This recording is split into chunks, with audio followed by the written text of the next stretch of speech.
मुंबईत येणार अशी माहिती मिळते। शहांच्या उपस्थितीतच मुख्यमंत्री पदाच्या नावाची घोषणा होणार असल्याचं सुद्धा कळतंय।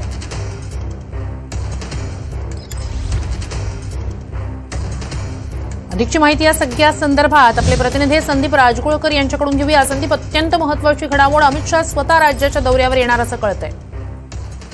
अगदी बरोबर आहे श्रुती। खरं तर आज जी राजधानी दिल्लीमध्ये बैठक होणार होती ती बैठक होणार नसल्याची माहिती आता समजते। फक्त देवेंद्र फडणवीस हे ओम बिर्ला यांच्या घरगुती कार्यक्रमासाठी येत आहेत आणि आज रात्री अमित शाह यांच्यासोबत महाराष्ट्रातल्या संदर्भातली कुठलीही बैठक होणार नाही। दुसरा आताचा अपडेट असा आहे की कदाचित उद्याच मुंबईमध्ये अमित शाह दाखल होण्याची शक्यता, कारण मुख्यमंत्री पदाबाबत ज्या काही सगळ्या चर्चा सुरू आहेत त्या चर्चा पाहिल्या तर स्वतः अमित शाह यांनी हे लक्ष घातलेलं आहे। निरीक्षक म्हणून कदाचित ते उद्या मुंबईत येऊ शकतात।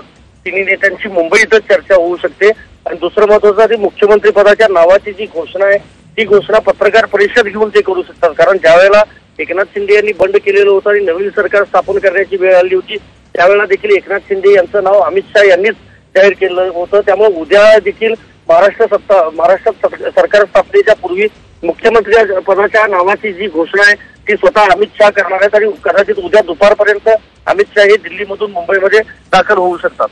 नक्कीच ही अत्यंत महत्त्वाची